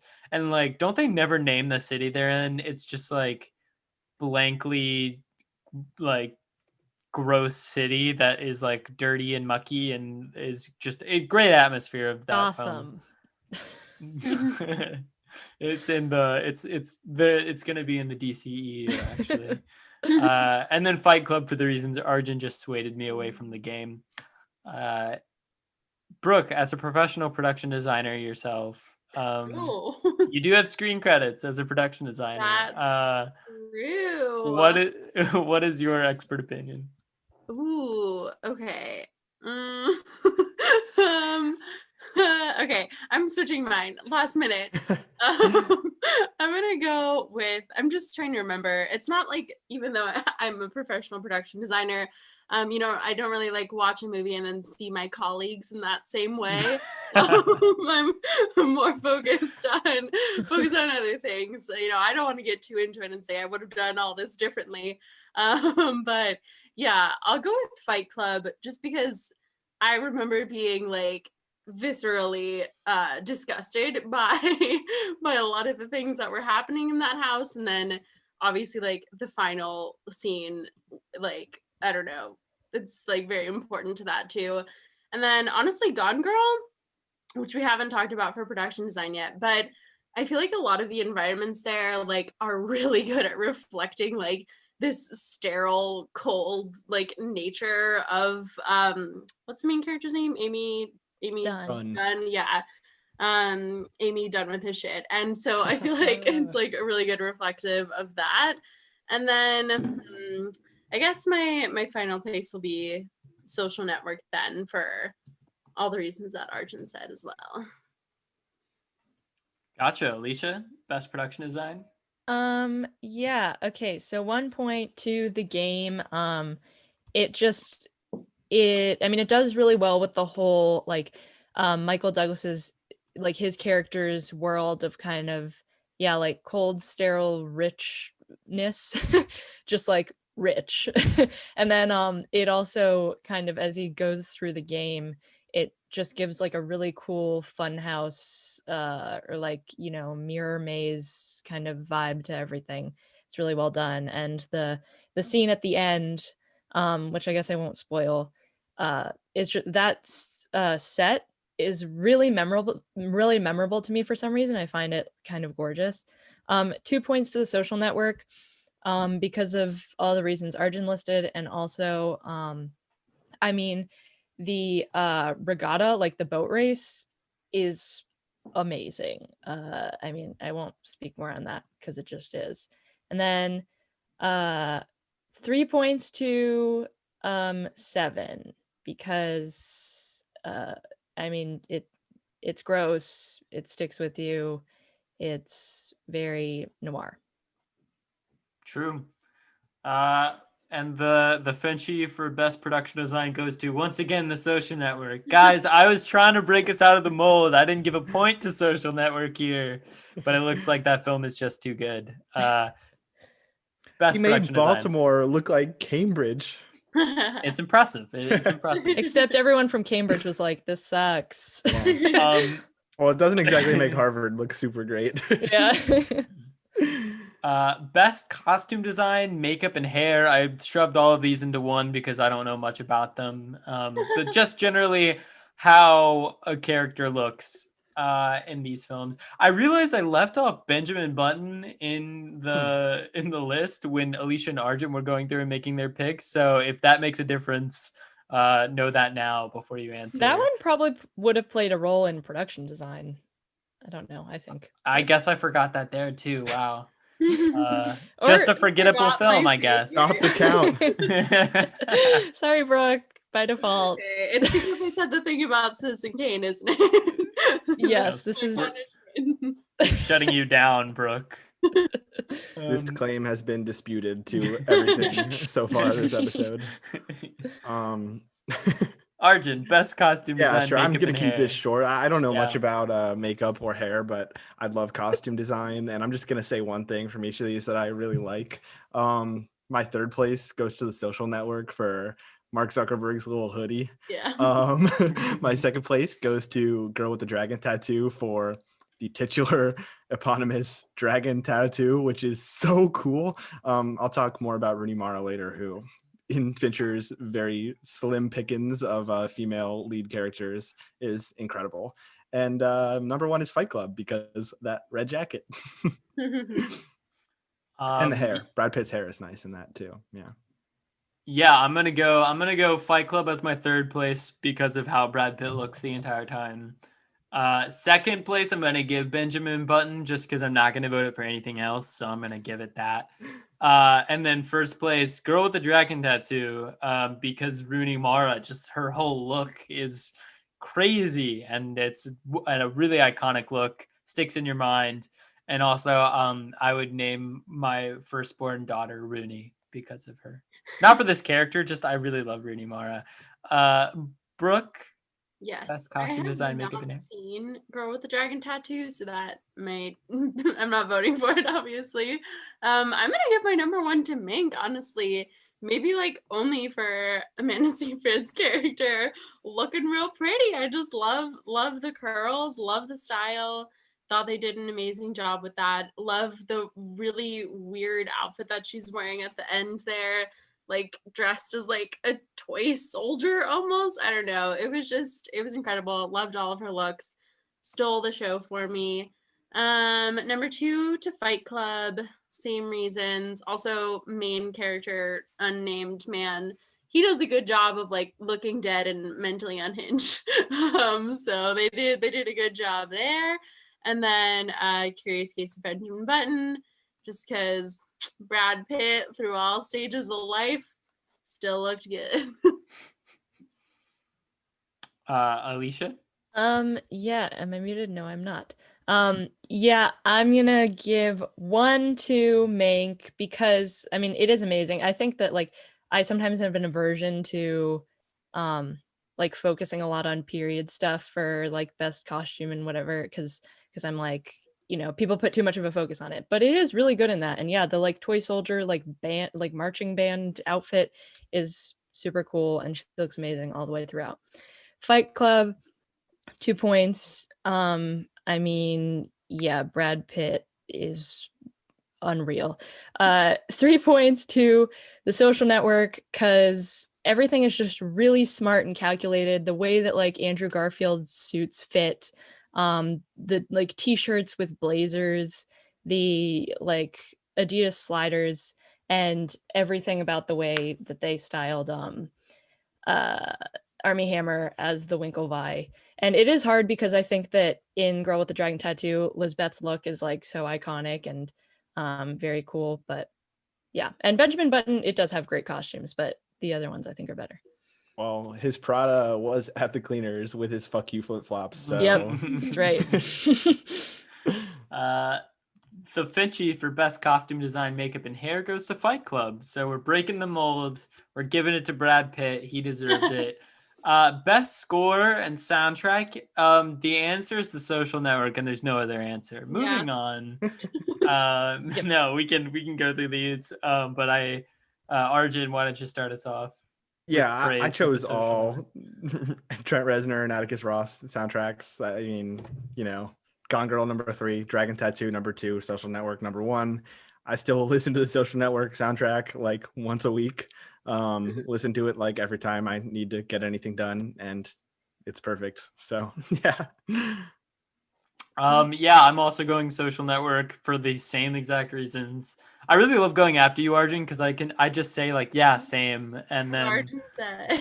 what Arjun said. Yeah, I work to the Social Network all the time, and that like piano riff of like dun dun dun just instantly transports me back to the I film. like the one that's like boom ba da da dum bum bum. It's brilliant stuff. Second place, I'm going to give Mank because I'm a big jazz boy and I think they do a good job with the rhythm of the film and it works with what they're given. And then Girl with the Dragon Tattoo is my number one just because I remember it like having some real weird versions of songs I already knew and that's just always cool to me. So Girl with the Dragon Tattoo is my third place. Alicia, skipping Yeah. Brooke. I'm sorry, I don't know why I did that. 3 points, Social Network, obviously. Yeah, I like to mope around a hand covers bruise as much as the next gal. And whenever I'm looking on the computer, like it makes me feel like I'm on some sort of like I'm solving a puzzle and I'm also like very hot but very sterile at the same time. And like everything becomes bluish green. And then I'll give 2 to Gone Girl because it's like, I mean, it's still amazing. It's not quite as good as Social Network, but I still listen to it in my free time. And then Girl with the Dragon Tattoo, honestly, out of like all the remaining ones, I don't remember the scores super vividly. They're not like super memorable to me, but I watched Girl with the Dragon Tattoo recently and like I think the score was good. So yeah. There's also Girl with the Dragon Tattoo trailer has a version of Immigrant Song that is so Yeah. good from Trent Reznor and Atticus Ross. Yeah, that's kind of why I picked it, I think. Oh, can I also, I mean, also with the Social Network, obviously, like that trailer is one of the most iconic trailers of all time. And the choir version of Creep has unfortunately, because it's so amazing, set off this insane trend that somehow is not ended in the year of our Lord 2020. Like, of every trailer just taking a classic song, slowing it down to be like a haunting. I mean, the CW does it now for like Riverdale trailers. No, shut up. I mean, that's the worst and the worst example in recent memory. I'm also Hashtag thinking release of, the Snyder Cut. We're a pro Snyder Cut podcast. we're gonna get it, and it will surely disappoint. Next category. Best. Oh, the thingy goes to Social Network, obviously. Best. I could have voted. This Oh wait. Oh, I did. I forgot I skipped you, Brooke. I'm sorry. I also skipped you. Sorry. That's okay. Brooke, That's okay. Best score. I'm Vamp. losing brain power, what little I had left. So Yeah. I might just be voting for one for the remainder of these categories. It's fine. I'm only giving all my points to Social Network because I don't remember the soundtracks or the score from any of the other films, even like Mank, which I just watched. None of them were as left much of an impression. So yeah, Social Network just makes me want to fuck over all my friends and start an internet empire. So Isn't that what we're doing? There yeah. you go. Also, real quick, podcast, guys. the Reznor and Ross Social Network score is in Ken Burns' Vietnam a lot too, which slaps also. Oh my god. Yeah. Wow. Best cinematography. Oh Jesus. Best cinematography. Oh, Arjun's not ahead of the game this time. I'll go first then.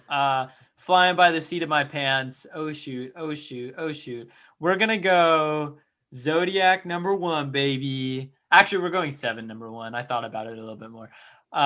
7. I remember having just like the color palette of that film being so disgusting and red and orange and like dragging you into the neo-noir world. And I haven't seen 7 since I was like a 9th grader, I think, and it still sticks in my mind, and that's special to me. Zodiac number 2, baby, because I love that film, and I'm again thinking of that basement scene, and the cinematography has a lot to do with why that's so chilling. And then number 1, I don't know. We'll give it a Mank. It's a unique looking one of Fincher's filmography, and we'll give it to Mank for the reasons I said earlier in the podcast. Arjun, What's your Number 3, cinematography? Zodiac. I also think it's great, but my favorite scene is the one in the car. Scary, hurdy-gurdy, man. Good song. 2, Gone Girl.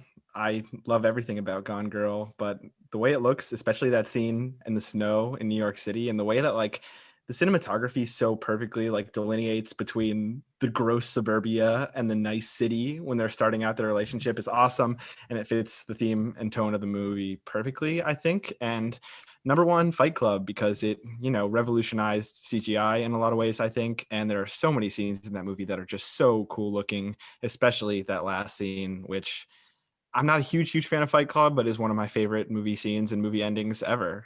And I think, proves a lot of the toxicity around Fight Club to be kind of off base if you watched that last scene. But yeah, the way it looks is awesome. And I love Fight Club sometimes, parts of it. Brooke, what are your thoughts on these? Yeah. 3 points to Gone Girl, 2 points to Fight Club, 1 point to Seven for all of the above reasons. There you go. Alicia? Yeah, 3 to Zodiac because I feel like a lot of what makes the movie good and not boring to people other than Brooke is because of the cinematography. And yeah, hurdy-gurdy man, that scene, think about it all the time. Social Network, 2 points. I mean, it's mostly the deposition scenes for me, like the really strategic cutting back and forth between characters to like build tension and get the like really important reaction shots out of certain characters. It like basically creates the like emotional story. And then 1 point to Gone Girl because it's good. Yeah, so we're the Finchie for best cinematography goes to Zodiac because I did a little wheeling and dealing.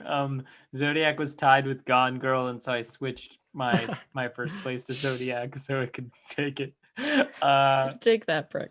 I truly don't understand. Like, I don't remember what I didn't like about it. I just remember it being like so bad that I turned it off. Oh my god! It's Best funny, I don't editing, even like Arjun. it that much, but suddenly I'm like You're a like, Zodiac "Fuck yeah." apologist. Yeah. You're like, It's Citizen Kane good. and Yeah. Zodiac. Arjun, best editing. Yeah, I don't have too many strong thoughts about this. I mean, Social Network is the one that won the Oscar, so it feels a little bit lame throwing it at it, but I guess that's what we did for score, so I'm fine putting that as my number 1 because that's the only one where I really feel like it is an extraordinary piece of editing and rightfully rewarded, which I don't always feel about the actual Oscars. So my Finchie would go to the Social Network. Number 2, Gone Girl. I think the tension and the way that the editing sort of supports that tension and that twist, I mean, it wouldn't work the same without some great editing. And Fight Club would be my number 3. Just don't want to talk about Fight Club too much more, but I think it's well edited. There you go. I'm gonna go Fight Club because there's something about the editing in those Fight Club scenes where they're having Fight Club that is so visceral to me, and I remember it. And I don't usually like action scenes, but just generally they lose my attention. But that scene definitely didn't. So that's my most points. Second, I am going to give it my second place to Social Network because for all the reasons you said, Arjun. And I think it's brilliant in how it flips back from the deposition scenes to the action of the story, and it goes between them so easily and so like fluidly that it's just brilliant. It's brilliant editing. It really is. And Gone Girl, I'm given because I haven't given Gone Girl enough praise. I really do like the movie, but I haven't talked about it enough. So Gone Girl is my third place. Brooke. Yeah, editing is like not one of those things that I really like pay attention to too much, which I think for like obviously a lot of things you're not supposed to pay attention to it in Hollywood a lot of the times, but yeah, it's really important that Arjun goes first here because I kind of just jump on a lot of what he's saying. So Social Network definitely gets my number 1 slot, and then Fight Club. I really do love that and love everything that's happening there.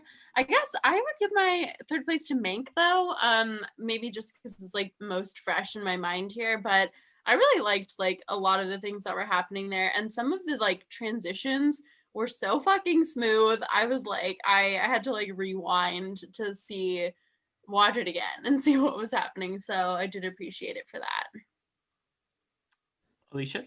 Also, I'm realizing with the last category, I feel like I said the word editing because I was like kind of half looking at the editing category, but those were my picks that I was talking about cinematography. Anyway, editing. I will give 3 points to Gone Girl because the way that it flows with the voiceover is like they work really well in tandem together, and the twist is, I mean, it relies on the editing a lot. Social Network for 2 points because, I mean, again with the deposition scenes, like, and just the way that the characters interact with each other also leans really heavily on the editing and their emotional journeys. And then Fight Club 1 because it it kind of sets the tone of the movie to me. Agreed. And the Finchie for best editing goes to The Social Network, although Fight Club gave it a run for its money, so good for Fight Club. We're getting down. We have best leading actor, best leading actress, best direction, and our best picture. Arjun, why don't you talk us through your best directing choices? Yeah, I won't say too much, I don't think, because with somebody like Fincher who doesn't write his own movies, it's not going to be much different from my best picture. And I will say I've spent a lot of time in this podcast, I think, justifying why I've made some of my choices for Fight Club. And I'm starting to realize maybe I just kind of like Fight Club. And I kind of thought that solidified for me as my top 3 Fincher were Social Network, Gone Girl, and Zodiac. But I'm starting to realize, maybe after having watched Zodiac last night for the first time in a while, that Fight Club might take that number 3 spot. So Social Network number 1, Gone Girl number 2, and Fight Club number 3. Although I'd really like to watch Dragon Tattoo because I remember really liking that at the time, and I'm not remembering it perfectly, I don't think. Yeah, I'm gonna go Zodiac as my number 1, and that'll probably be my best picture too. I really Zodiac enthralls me, and it sent me on, when I first watched it, on the whole, like, we've all done serial killer binges where we go and read about serial killers. That's a thing we all do, and it's normal. And that definitely set me on that path. 2, I'll go Gone Girl because I think it's well directed. 3rd, I'm gonna pick shoot, why not? We're gonna go Fight Club because as stereotypical as it is, that was definitely a formative film for me, and it's a really interesting balance of tones, which, if that's what we say what good directing is, like balancing tones properly, he does it well in Fight Club. Brooke?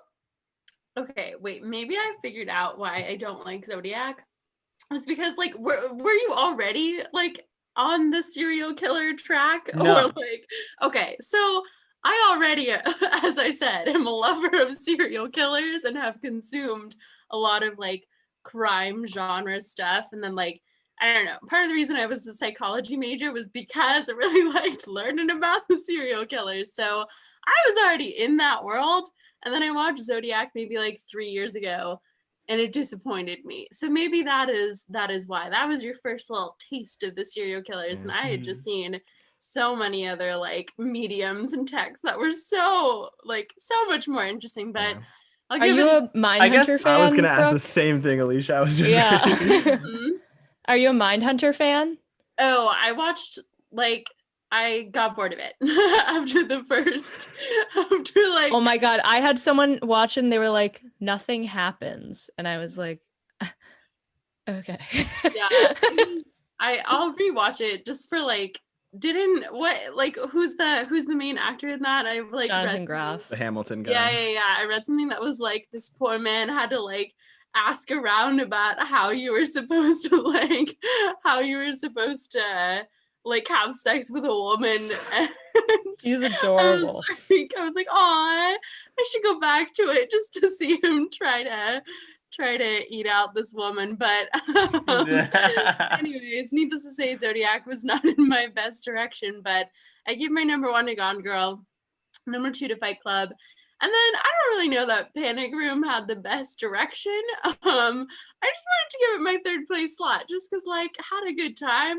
Thought it was an interesting concept. I am someone that I have like an apocalypse prepper tendency, and I have a go bag ready. So it just made me like want to invest in a Panic Room at some point in my life. So yeah, number 3 to that. Sounds good to me. Alicia. Well, I didn't include Panic Room in my picks, but I like that, Brooke, because you're right. Like, it always takes a lot of skill to do a really cool, like, closed room or like locked room psychological thriller. So you have a good point there. But yeah, Social Network, first place with 3 points. I won't go into that. Gone Girl, second place, 2 points. I won't go into that. And maybe I won't go into any of these. Fight Club with 1 point. I mean, it's hard. I think tone is the biggest thing there. Like, it's funny because the other two, usually tone is what I go off of when I'm trying to determine like quality of direction, just because it's like the go-to kind of detector. But I feel like with Gone Girl and The Social Network, that wasn't really the case. And with Fight Club, even though it's my 3rd place, I think it tackles the most difficult tone and does a deft job at it. Yeah. I am so glad our tastes are coalescing like this, Alicia. I know, it's fun. And the Finchie for best direction goes to Gone Girl. I'm not convinced you aren't juicing these numbers a little bit, Caleb, but I'm gonna ignore it. Look at it. So I think if we had done Best Picture first, I'm not sure if your Social Network aversion would have still popped out, but I'm fine with it. So Social Network will make its appearance in Best Picture. I really wanted to see something else win, and so I'm glad Gone Girl did. Now I kind of want to like look at the spreadsheet after we're done and see that like every single thing has just been completely miscalculated. Caleb is like cooking these books. Yeah. Best leading actor, Arjun. Why don't you give us your picks?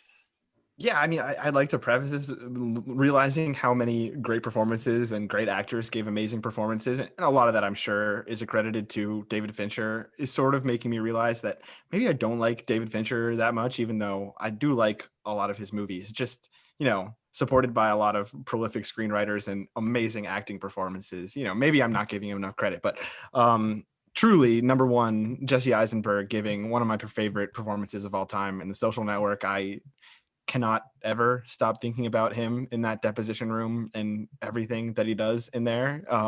You have the tiniest part of my attention. Like, I just kills me. I love it. There's not much more I can say about it. We've talked a lot about the Social Network today, but man, I think Eisenberg is one of the best actors out there right now, and that is a incredible performance. Number 2, Ben Affleck playing Ben Affleck in Gone Girl is incredible. And number 3, Brad Pitt in 7. Is that what I put? Yeah, Brad Pitt in 7.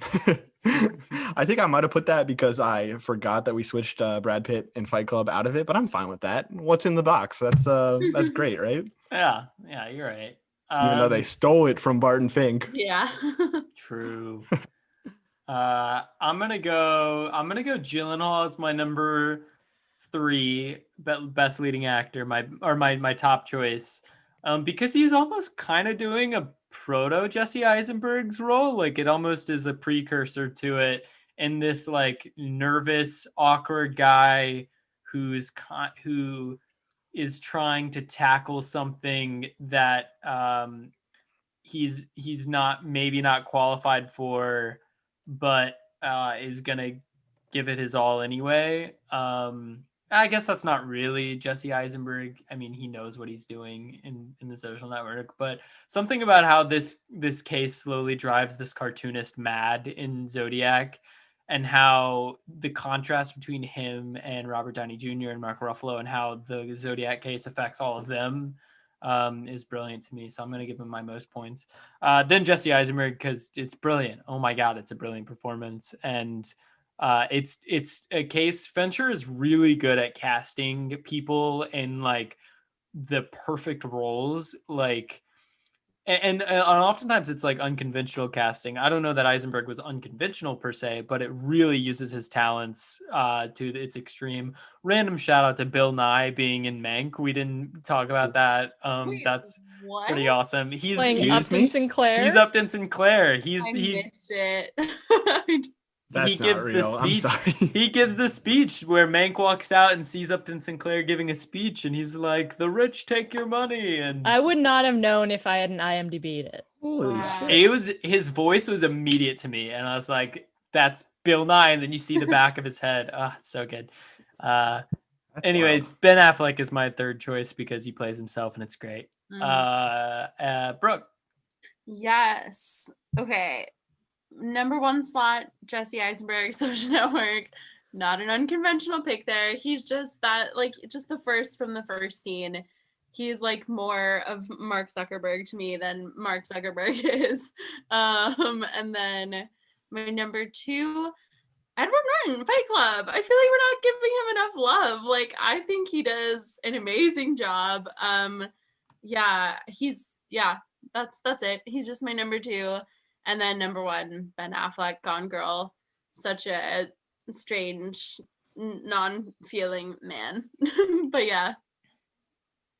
True. Alicia. Before I say mine real quick, I just want to touch on like how special the casting of Bill Nye was as Upton Sinclair, because I feel like it ties into what Arjun was saying with like, I mean, those conversations at the Hearst Castle like are unfortunately pretty timeless. Like every single thing that they say seems like very applicable to our current political state, and having Bill Nye, who's become this kind of like ethical and scientific compass and like kind of raging against the machine, this guy who used to be like, you know, a kind of neutral like family friendly sort of figure has like stood up and used his voice. Anyway, I'm gonna go with Jesse Eisenberg in first place with 3 points.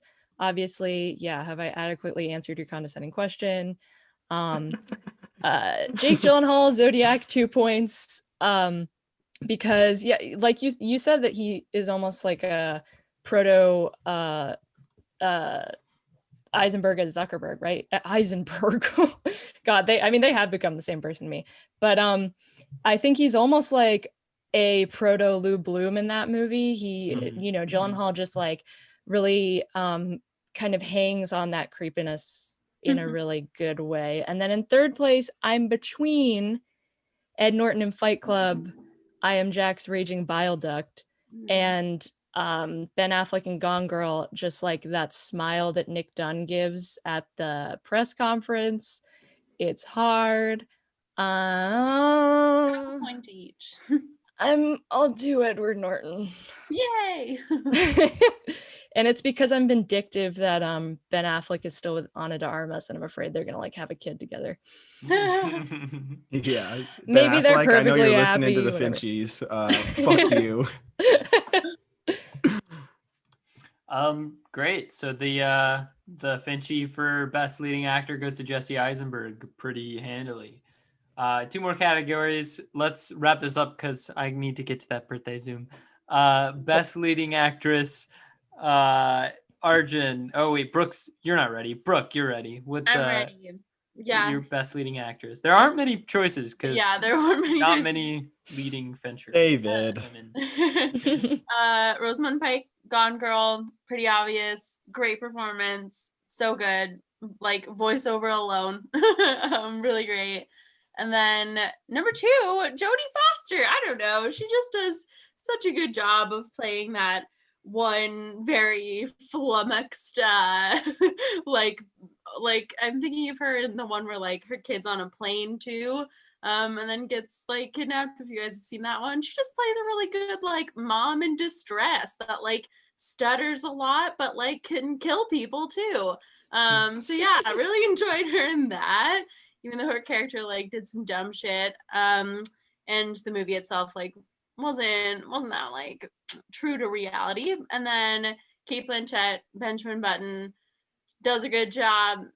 She does some ballet. She fucks Brad Pitt, and that is her main accomplishment. So, yes, number 3 to her. True. All right. Arjun, what were your choices? Number 3, Sigourney Weaver in Alien 3, which I just watched for the first time and was fine. But she's good. She's good. Yeah, she's great. I mean, she kind of like lives that role anytime she steps into it, and she's awesome. So, yes. Number 2, Rosamund Pike in Gone Girl, who's awesome, and probably would be my number 1. I kind of just made a last minute switch because my number 1 is Rooney Mara in Dragon Tattoo, if only because Elizabeth Salander is such a departure from anything else Rooney Mara has done in the rest of her career. It's such a transformation. That's kind of like what acting is about, not just the sort of Oscar baity, makeup-y physical transformation, but actually transforming her voice and her actions and just living in this role in a way that Rosamund Pike is great, but I'm not sure it's quite that same extent. And I love that Rooney Mara performance. It's the thing I remember most about Dragon Tattoo. All right. I have very similar picks to you. Shout out to Sigourney Weaver here as my number 3rd choice. Rooney Mara, for the same reasons, is my number 2. And I am going to go Rosamund Pike with Gone Girl because she does so many things with that role. And that is just about the juiciest role you could ask for as an actress, I think. So we're going to give it to Rosamund Pike for me. Alicia? Okay. Yeah. First place, Rosamund Pike in An Education. I mean, Gone Girl. She, I mean, yeah, I don't need to explain. Second place, Rooney Mara, Girl with the Dragon Tattoo. I mean, she kind of like reinvented that character sort of famously, and like, I think I'm not sure I would like the movie that much if she wasn't in it. I'll be honest. I think it's like fine, but she kills it. And then the last one I was kind of torn on. I think I am going to give it to Sigourney Weaver in Alien 3, even though I've only seen half the movie. But I think it's really important the way she reacts to certain things. Like she acknowledges the pain that she's gone through in the past 2 movies when she's like going through the wreckage of like her ship and like hurled crewmates, and it like otherwise it would feel like the movie kind of breezed past it. So that performance is super important.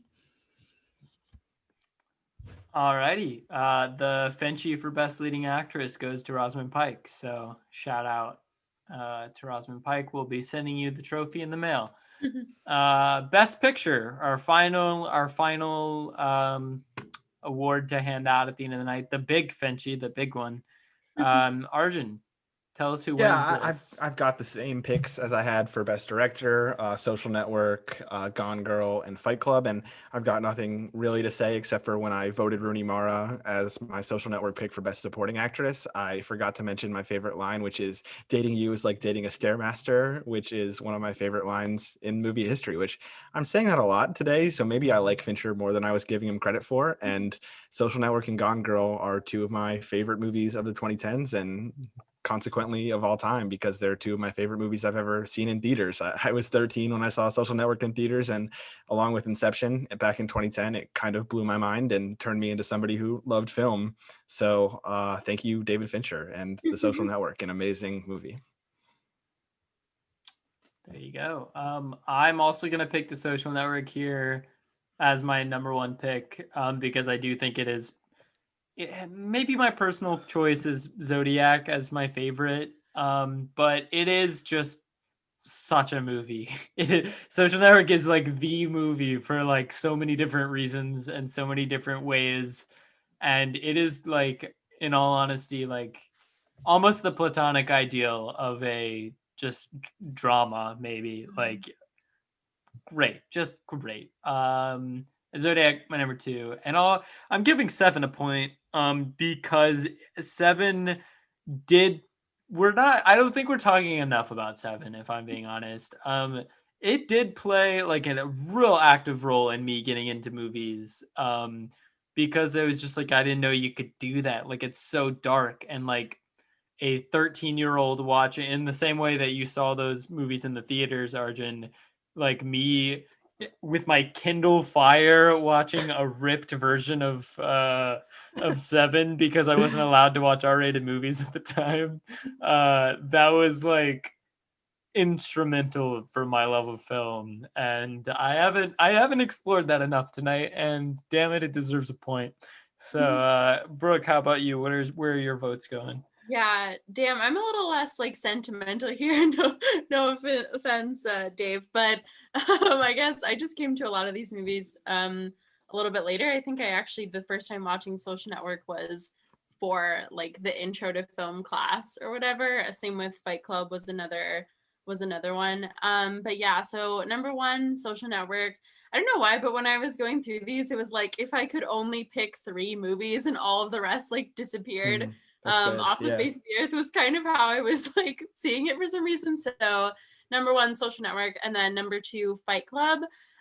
Just because like also an amazing movie, but I feel like just so different in like different tone, different vibe, everything.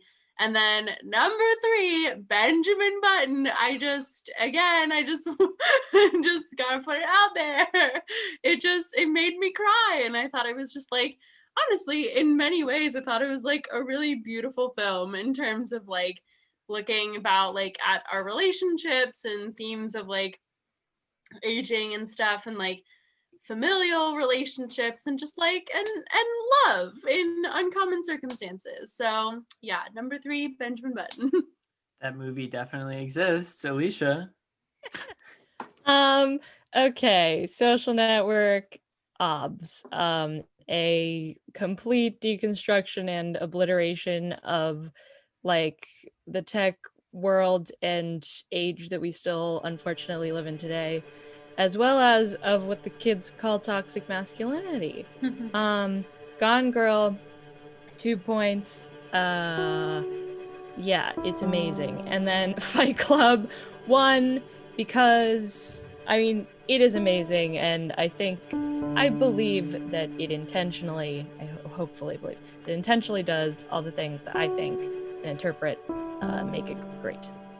I haven't seen it, but on the director's commentary, apparently it heavily implies that is the case. All right, well, the Finchie for Best Picture goes to The Social Network. Unanimous decision. Unanimous decision indeed. And good for The Social Network. It deserves every award we could possibly throw at it. Good movie. So I know we usually talk about things we've been watching, but I really do want to hop off, and I'm the one who's recording the Zoom. So. Oh, can you make one of us a host?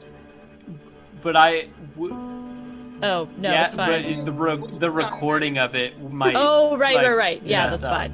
Right. Yeah, I mean, if you guys want to record your own little section and then send it to me, you can talk about it next week because I have been watching some good stuff. Good. We'll talk about it next time. All right, that sounds good. Well, from us to you, happy Finchmas. I'm thinking Merry. How the Finch? Yeah, what are we, British? I don't know. I'm so tired. All right, goodbye, everyone.